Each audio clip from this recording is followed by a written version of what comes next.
Deadliest Catch, a popular Discovery Channel show, follows the crew of the Wizard boat on a crab fishing quest in the Bering Sea. The crew is highly motivated and eager to catch their target, but the captain, still motivated, jokes about knowing hotspots for starfish. They have managed to get 2 dungeon carbs and 600 pounds of starfish so far. However, when the cage is returned blank, it is not fun for anyone. Jacob, who is ambitious and wants to become a captain, is demoted by Captain Keith. Jacob complains about their work and the lack of value they have caught. The team is about to catch some crabs, and Captain Keith needs to check the tank's condition. Monty, the relief captain, checks out the crabs while Jacob tries to help him.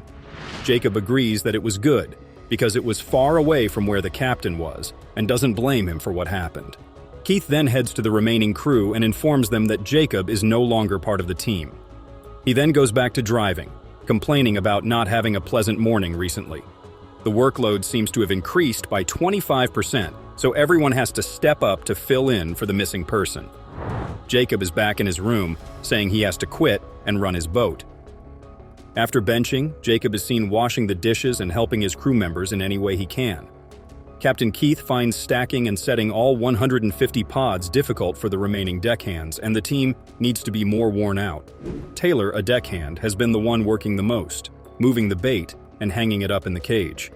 Captain Keith calls everyone for a quick discussion in the house, and he tells Jacob that his absence had given everyone 25% more workload. He tells him that if he wanted to continue working on the ship, he had to start listening to his orders. Jacob accepts his mistake and apologizes to Keith and the crew, asking if he could help them out. Keith hopes that Jacob can do what he asked of him, as a member can only get 3 strikes to be fired, and he already has 2. He decides to join the crew and offload the biggest pod they had seen in the season with 234 crabs. The whole crew is happy with the result, and Keith is happy that Jacob made the right decision to work together with the crew. The Wizard is a single-deck crab fishing boat designed for ocean service. Built in 1945 by Ira Bushy and Sons Inc., the ship was initially used as a yard oiler in line with a U.S. Navy design. After being sold to a private company in 1974, it spent 8 months as a molasses carrier before being bought by John Jorgensen in 1978. Bender Shipbuilding in Mobile, Alabama, adapted the ship into a crab fishing boat, adding a bow thruster in 1978. The vessel's hull is made entirely of welded steel and has a circular stern, vertical stem with a flared bow, and an elevated foredeck with a framed steel tophouse positioned aft. The ship is divided into 3 levels: the main deck areas beneath the main deck, and an upper level called the 0-1 deck, which has a wheelhouse. Anchor gear and moorage gear are carried on the 0-1 deck, which is also the top level of a full-width deck enclosure, aft with a raised partial-width deck house serving as a navigation bridge ahead and housing the master's quarters and office aft. The hold or machinery deck is separated into 13 main waterproof sections underneath the deck. A saltwater support tank is located forward of the crash bulkhead. The refrigeration machinery compartment and bow thruster follow aft, with a double-bottomed potable water tank underneath. The port and dry starboard holds are located next to each other, and equipment and machinery for refrigeration are also kept in the port hold. The Wizard was renamed after John Jorgensen's grandfather's Longliner, one of the premier cod and halibut boats in the Seattle fleet of the early and mid-20th centuries. Bender Shipyard in Louisiana converted the Wizard to a crabber in 1978, from where John and his family sailed her through the Panama Canal and on to Seattle, where Marco Shipyard finished the conversion. In 2005, the National Oceanic and Atmospheric Administration awarded the Wizard King and Opilio crab allocations among the highest in the Bering Sea for an individual boat, ranking in the top 5 for Kings and the top 10 for Opilio in a fleet of over 250 vessels. The fishing vessel Wizard, a legendary crab fishing vessel, began its journey in 1979 during the king crab heyday of the late 1970s. It targeted the Byardy crab, Tanner, and the fledgling Opilio crab, Snow. In the late 1980s, when king crab had recovered and Opilio quotas surged to phenomenal levels, the Wizard was one of the top 10 crab producers in the Bering Sea. Under John Jorgensen's tutelage, Keith Colburn learned the ropes of becoming a proficient crab captain. John Jorgensen sold the vessel to Keith Colburn in 2005, who maintains a close relationship with him, who harvests his IFQ allocation, and that of several other IFQ crab holders through lease agreements. The Wizard is now working with another boat in the Alaska Crab Producers Cooperative, an inter-cooperative exchange sub-district and the Bering Sea's largest harvest cooperative. Despite equipment challenges, the Wizard crew is determined to reach its crab goal. The first pot they pulled was filled with crabs, which excited the crew members. The second pot released into the ocean came back up, filled with crabs. The crew couldn't stop smiling because of the excitement. As the weather changed, Keith told the crew to move the pots to a different place to be safer, but Jacob assured them that the knot would hold the pots down well. Surprisingly, the knots worked well and saved the pots, so they decided to trust him. Keith Colburn's production is something many other captains aim to achieve, regardless of whether it is in the traditional derby format or under the new individual fishing quota system. Under the command of Captain Keith, or Deputy Skipper Monty Colburn, the Wizard consistently ranks among the top 10 vessels in the fleet for crab output. In 2002, he set a record by bringing in 540,000 pounds of Opilio crab in a year. When the usual harvest was just 130,000, the Wizard has produced the most snow crab since 1999, and the second highest amount of king crab out of around 200 captains between 1996 and 2000. Captain Keith Colburn is known for his spicy temper, sometimes overly dramatic tendencies, and ability to fill enormous quotas. He began his crabbing journey on the 135-foot Alaska Trader in 1985, and has been on the vessel for more than 30 years. Colburn's ability to convey the life of a crabber while getting the job done is unmatched. Keith Colburn, a former chef and owner of the Alaska Trader crab boat, was inspired by the Wild West of Alaskan crab fishing when he heard about the opportunities in the industry. He initially had a goal to become a chef, but decided to focus on his culinary skills, which helped him secure a spot on the Alaska Trader. In 2005, Alaskan crab fishing underwent a significant change with the introduction of an individual fishing quota system. This led to a reduction in the fleet from around 250 boats to around 80. Keith and his wife Florence purchased the Wizard from John Jorgensen to ensure a spot as one of the surviving boats. The Wizard's size of 156 feet and Colburn's knack for filling it were crucial factors in securing the quota. Monty Colburn, the relief captain, joined Keith aboard the Wizard in 1988 as a full-share deckhand. He earned his Coast Guard mate's license in 1992 and upgraded to a master's in 1995. Keith and Monty began operating the Wizard full-time as captain and relief captain mate. Monty took command of a succession of his crab boats, allowing him to gain captain's experience and operate his boats in partnership with Keith aboard the Wizard.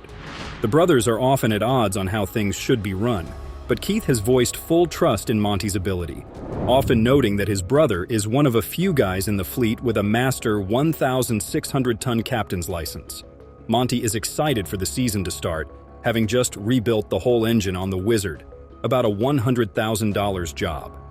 He may be the only person on the Wizard capable of calming his erratic brother, but it remains to be seen how much autonomy Monty has earned in Keith's eyes. Monty's fishing out of bounds last Verdi season cost the Wizard time and money, but Keith could decide this enough to keep him out of the captain's chair he had his eyes on. Gary Soper, a full-time professional crabber, has been with the Wizard for over 20 years and is known for his dedication and hard work. He has worked as a deckhand alongside Keith and Monty and has been in charge of deck operations and driving the boat at night when the Wizard operates around the clock. Soper is known for his relentless hazing of greenhorns and his propensity for the occasional dirty joke. As a mainstay on the Wizard, Soper receives the entire crew's respect. Kelvin Stafford, an ambitious young deckhand with experience in other fisheries, has joined Keith's crew and has quickly gained recognition for his quick learning of crabbing mechanics. Kevin's claim to fame and legitimacy qualifies him as a man of the sea, sailing solo to Polynesia in a 28-foot sailboat. This year will be Kevin's third stint on the Wizard, and he is a tough worker who looks forward to seeing the crew, but just wants to grind out the season to earn a living. Freddie Mwagatai, a former hand on the Cornelia Marie, has seamlessly meshed with the stout crew since joining the Wizard. His work ethic is exactly what Captain Keith wants in a deckhand. Though Freddie is not a no-nonsense guy himself, he brings positive energy to the Wizard crew, embodied by his cod bloodbath ritual at the season's start, and the mohawk haircuts he gives his fellow deckhands for good luck. Freddie wears his emotions on his sleeve, and his attitude is a good barometer for the mood on deck. Roger Schlosstein, a greenhorn, joined the Wizard as a greenhorn during the record-setting 2012 Opies season and quickly proved himself a self-motivator on deck. He earned a coveted Wizard jacket at the end of the season, a sign that Keith sees Roger as a long-term guy for his company. With the ability to work the rail, count crabs, and help in the engine room, Roger has earned the full respect of the crew over the past 2 years. Last summer, Roger spent 2 months with Lenny and the mechanics on the Wizard rebuilding the engine. As Lenny ages, Roger wants to learn more and eventually take over when the veteran retires. Captain Keith Colburn built a $1 million business out of his final $50, developing the Wizard into one of the most powerful vessels in the fleet during World War II. Some costs come with every win and every sacrifice. What do you think about the Wizard ship's capabilities? Let us know your thoughts in the comment section below, and don't forget to like, share, and subscribe for more videos like this.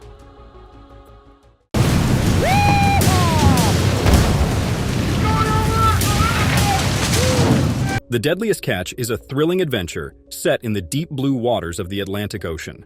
In the rough sea, with winds at 60 knots and waves rising menacingly, Dean Jacob Hutchins has a hefty task on his hands: secure 100,000 pounds of gear on the boat's deck to avert a probable capsize. Jake must restack the gear to ensure safety for the 40-mile journey through worsening weather. On the boat Brenna, skipper Sean Dwyer is working furiously to install crab pots before the storm forces a shutdown.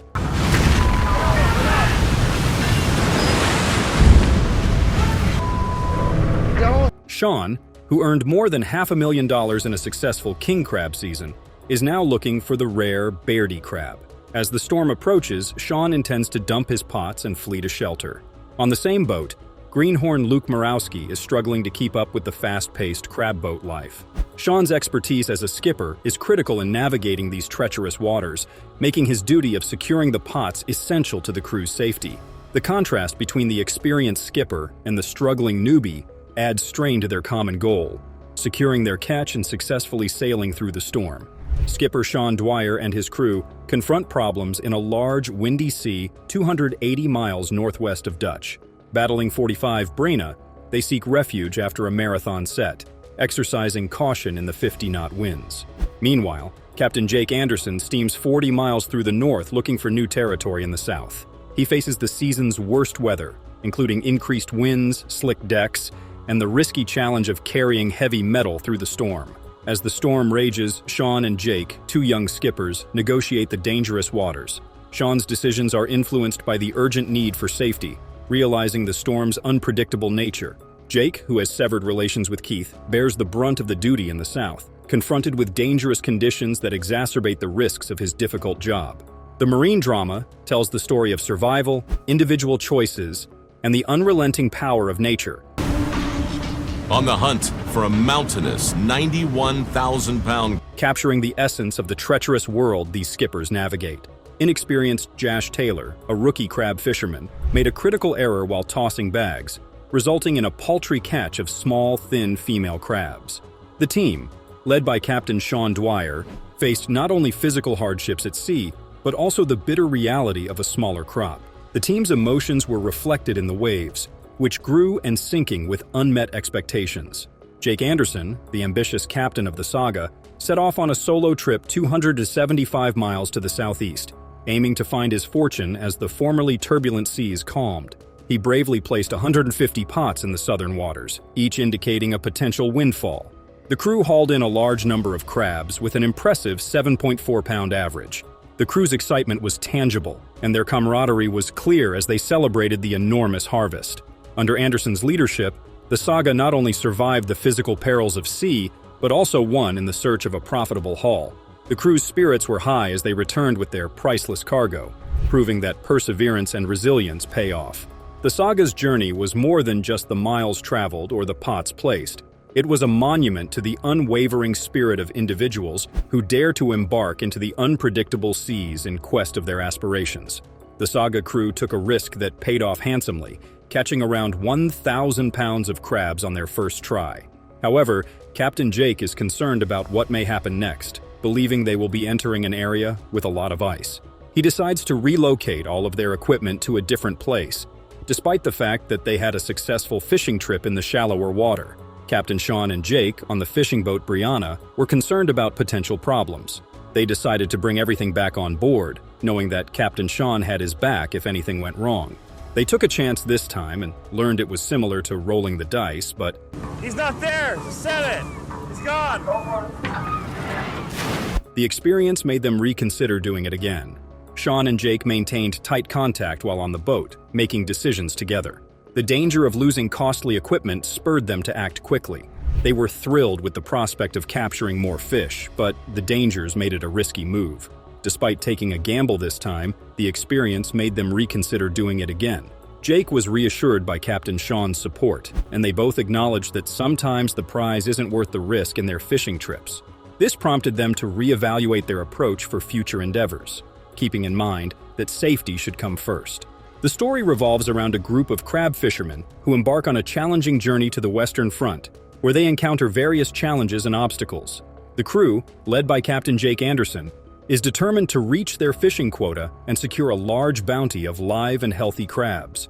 Despite the challenges, the crew's tenacity and determination pay off as they successfully navigate turbulent waters and secure a large bounty. Jake's decision to stay at sea instead of returning to land for rest is a game changer for the sagas, as they catch more crabs in 8 hours than they do in longer periods of time. This unexpected turn of events not only helps them fulfill their quota, but also exceeds their expectations, leaving the crew upbeat and anxious to explore the rest of the sea. The crew faces a difficult predicament in the frigid waters of the Northwest, where they face a trail of crabs in the Bering Sea. Captain Jake pursues a group of Arctic-bound Ileo through the fishing grounds, and with determination, they reel in their first pot of the day, which is stocked with an abundance of crabs. The crew sees an opportunity to leave early with a full tank, and Captain Jake, with determination, lands a massive mass of crabs, energizing both the skipper and the crew for an epic grind. As they continue to cross the northern waters, the crew's determination and teamwork become the driving forces behind their success. The expedition that appeared to be a challenge turns into a victory, with the Northwestern crew leaving with not only a full tank, but also a boatload of memories from their crab-filled adventure in the Bering Sea. Captain Jonathan Hillstrand, on the other hand, intended for $1 million fall season, frantically grabbing the last 5,000 pounds of crab before returning to Dutch Harbor with a 10-day-old catch. The squad exerted all their energy into this final attempt, modifying gear almost 20 hours away from Dutch Harbor. However, an unexpected wave crashed while racing through terrifying 15-foot waves to gather the season's final 3 strings. Despite their arduous efforts, the squad did not meet its crab quota. In their quest for a successful season, Captain Jonathan and his crew encountered a difficult hurdle when they concentrated on capturing the last 5,000 pounds of crab before returning to Dutch Harbor. Despite a sudden wave, the crew escaped unscathed but fell short of their crab limit. Nonetheless, they maintained hope as they reset their gear, aiming to turn things around. The turning point came when they dragged up these huge crabs, and the team was overjoyed, cheering and kissing the crabs. It was a moment of atonement for the team, and their efforts were rewarded. The crew's perseverance throughout difficult circumstances showed how unexpected crab fishing can be. It wasn't just about the numbers. It was about the adventure, collaboration, and satisfaction of conquering hurdles. The team battled the unpredictability of the water, and their efforts became a symbol of the ups and downs that come with crab fishing. The taste of success was much sweeter after battling the unpredictable waves. In conclusion, the story highlights the importance of perseverance, teamwork, and luck in the unpredictable world of crab fishing. Captain Sig Hansen, a 5th-generation Norwegian fisherman, embarks on a remarkable trip with his daughter Mandy to hunt a species they haven't sought since 1988. They hire a welder to ensure the boat is fully equipped for the hunt, including line cutters that require accuracy and knowledge in the unpredictable world of fishing. Hoping that there's still some fishing here. We do have to make a delivery. The father-daughter combination is filled with excitement as they set sail, combining tradition, skill, and the excitement of rediscovery. Captain Jonathan Hillstrand, known for his explosive pot tactics and welding skills, is tempted back into the traditional derby-style fishery, bringing nostalgia and renewed brotherhood to their maritime adventures. The brothers' explosive pot tactics and welding talents are put to the test once more, demonstrating their long-lasting proficiency in the business. The derby-style fishery emerges as a traditional yet exhilarating episode in their fishing history, propelling them into a new partnership that promises to make waves in the world of crab fishing. In the Northwest, $2.2 million worth of golden king crab await harvest in the derby fishery. Crews race to get ready and set sail, creating a frenzy. However, unexpected news breaks when Jonathan claims all the crab for himself, leaving nothing for the others. Captain Sig, furious, calls Jonathan to check the story, and to his dismay, Jonathan admits to ordering all of the bait. After months of precise planning and investment in gasoline, food, and bait, the Bering Sea fleets finally cast their nets. Linda stands out among the salty air and pounding waves as a beacon of resilience, demonstrating true grit that marked her apart. The team is determined to negotiate the choppy waters, hoping for a successful harvest. Captain Keith, ready for a thrilling crab-catching trip, goes north with high hopes, appealing to the crab gods and asking for their help in filling his deck with the best catch. He's concerned about the time he's lost and is determined to maximize the biomass haul. The team celebrates a large catch, making Captain Keith's efforts worthwhile. The attitude on board is one of satisfaction and contentment, as the team enjoys the fruits of their labor and effort. Captains Linda Greenlaw and Wild Bill Bowski are a team of fishermen who are tracking a school of crabs moving west when they discover they have traveled 20 miles beyond the authorized limit of eastern crablands. Despite the harsh weather and crashing waves, the crew struggles to do their responsibilities, but a lack of teamwork leads to disagreements. Captains Bill and Linda decide to place their 110 pots right on the legal boundary, but a new problem arises when the wet room on the boat floods, complicating an already dangerous scenario. As tensions increase and problems mount, the captains and crew must find a way to overcome the sea's adversities, collaborate effectively, and navigate the perilous conditions in order to secure their crab harvest. The unpredictable nature of the water creates frequent challenges necessitating rapid thinking and concerted efforts to assure the success of their crabbing expedition. Captain Keith Coburn is on a tight timetable, attempting to deliver his crab cargo in 72 hours. He's on a quest, looking for the first 60 pots submerged on the southern boundary of the fishing grounds. The struggle against dropping dock prices adds urgency to his plan. On the Saga, Captain Jake is equipped with 500,000 pounds of Sean Dwyer's Black Hog, a highly sought-after crab kind, and has secured another 500,000 pounds. Captain Keith makes a risky action to discharge the fish within the allotted 3 days by meticulously distributing his remaining pots, arranging them in a contour of soft bottom. Captain Sig Hansen, preparing for an offload in 72 hours, made a risky decision based on his daughter Mandy's finding of signs of life. He set all 120 pots in anticipation of a successful catch, but their elation was tempered when Captain Sig predicted an impending storm, leaving them a 48-hour window. In a race against time, the crew set out to inspect each pot, hoping to get a good haul before the storm came. However, the scenario took a worrying turn when Captain Sig encountered 20-foot seas, and every pit was dedicated to Mandy's chosen grounds, allowing no margin for error. An unfortunate incident occurred during the waves, and Captain Sig had to think quickly and prepare a backup plan. He turned to his daughter Mandy and asked her to take up Loritz's responsibilities Of the elusive bear-dye crab. The attitude on the northern boat transformed when it became clear that a valuable team member must leave due to unforeseen health issues. The crew's solidarity is clear as they encourage Loritz during this trying time, realizing that their shared trip on the hostile waters requires each member to be in top form. Captains Jonathan and Andy Hillstrand are working hard at sea, 180 miles northwest, on the Time Bandit. Crewman Jesse McCullum, son of the late engineer Mike McCullum, is on deck working to fill the crab pots.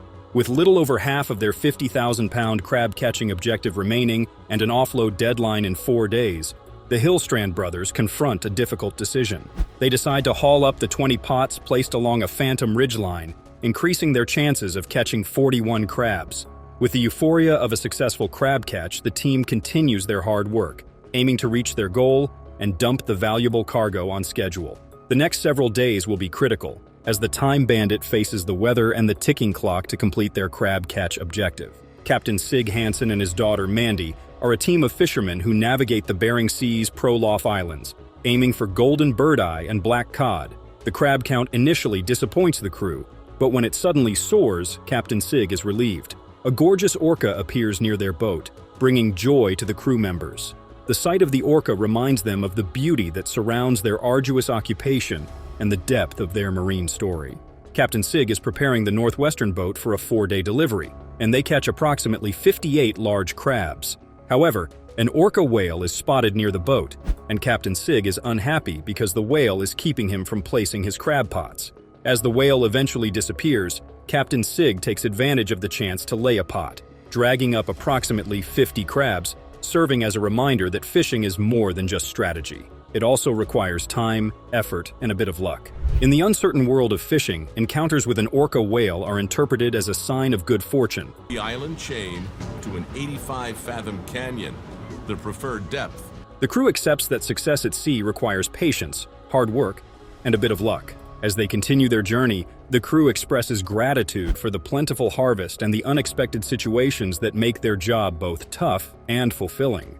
On the Aleutian Lady, fifth-generation fisherman Rick Shelford was attempting to harvest 43,000 pounds of eastern berry crabs when a difficult scenario arose. Rick skillfully put 51 prospect pots southeast of the storm's course before the rising waters forced him to halt operations. As the waves rose, the unexpected occurred. A crew member named Brandon sustained an injury. The difficult sea conditions exacerbated the problem, leaving the captain, Rick, concerned about Brandon's safety. Rick had to make the difficult decision to suspend operations because the remaining crabs were still waiting to be captured. However, safety took precedence over the catch, as the storm's power made it evident that continuing was too risky. As the Aleutian Lady sailed through the turbulent waters, Rick and his crew confronted not only the physical hardships of the storm, but also the emotional burden of a crew member's injuries. The sea, which was unexpected and formidable, put not only their fishing skills to the test, but also their capacity to adapt and support one another under difficult circumstances. The crew opted to drop their crab pots twice to see if the crabs were nearer the surface. The captain's prayer appeared to work, as the second set yielded a bountiful catch of crabs. The excitement on the boat was apparent as they understood their good fortune. The captain's gratitude for the rich harvest reverberated throughout the boat, instilling a sense of solidarity among the crew. The journey proceeded. 30-day adventures in pursuit of swordfish. Punctuated by the rhythmic sounds of waves and the prospect for more successful crab sets in the days ahead. These heart-stopping instances remind us of the resilience, teamwork, and determination required to cross such dangerous seas.